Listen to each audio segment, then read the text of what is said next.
വികസനം പാവപ്പെട്ടവരെ കണ്ടുകൊണ്ടാണ് സർക്കാർ പ്രാവർത്തികമാക്കുക എന്ന് മുഖ്യമന്ത്രി പിണറായി വിജയൻ നവകേരള സദസ്സിന്റെ ഭാഗമായി കൊല്ലത്ത് നടന്ന പ്രഭാതയോഗത്തിൽ അതിഥികളുടെ നിർദ്ദേശങ്ങൾക്ക് മറുപടി പറയുകയായിരുന്നു മുഖ്യമന്ത്രി.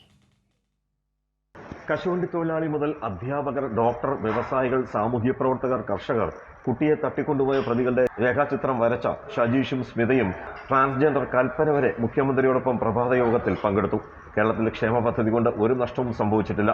നമ്മുടെ ആഭ്യന്തര വളർച്ചാ നിരക്ക് കൂടുതലാണ്, പ്രതിശീർഷ വളർച്ചാ നിരക്കും കൂടുതലാണ്. പക്ഷേ കേന്ദ്ര സർക്കാർ തരേണ്ട ഫണ്ട് നൽകുന്നില്ല. കഴിഞ്ഞ 7 വർഷത്തിൽ കേന്ദ്ര സർക്കാരിൽ നിന്ന് കിട്ടേണ്ട ഇനത്തിൽ കേരളത്തിന്റെ കയ്യിലുണ്ടാകേണ്ടത് 1,07,500 കോടി രൂപ. ഇത്രയും വലിയ തുക കുറഞ്ഞാൽ എങ്ങനെ കേരളത്തിന് മുന്നോട്ട് പോകാനാകുമെന്ന് മുഖ്യമന്ത്രി ചോദിച്ചു. നമ്മളെ ശ്വാസം മുട്ടിക്കുകയാണ്.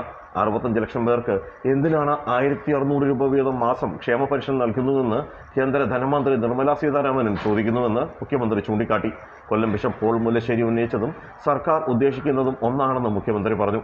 സർക്കാർ നടപ്പാക്കുന്നതിനെ മാധ്യമങ്ങൾ വക്രീകരിക്കുന്നുവെന്നും മുഖ്യമന്ത്രി കുറ്റപ്പെടുത്തി. അമേരിക്കയിൽ കോവിഡ് കാലത്ത് നിശ്ചിത പ്രായം കഴിഞ്ഞവർക്ക് വെന്റിലേറ്റർ സൗകര്യമില്ലായിരുന്നു. എന്നാൽ കേരളത്തിൽ കോവിഡ് കാലത്ത് ഉൾപ്പെടെ ഇപ്പോഴും സൗജന്യ ചികിത്സ നൽകി വരുന്നതായി മുഖ്യമന്ത്രി ഓർമ്മിപ്പിച്ചു. ഒരു വർഷം 1,600 കോടിയുടെ സൗജന്യ ചികിത്സ നൽകുന്നുണ്ടെന്നും മുഖ്യമന്ത്രി ചൂണ്ടിക്കാട്ടി.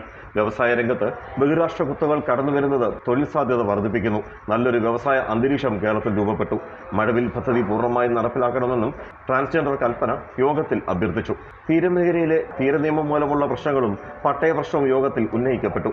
പ്രഭാത യോഗത്തിൽ 240ഓളം പേർ പങ്കെടുത്തു. രാജ്കുമാർ, കൈരളി ന്യൂസ്, കൊല്ലം.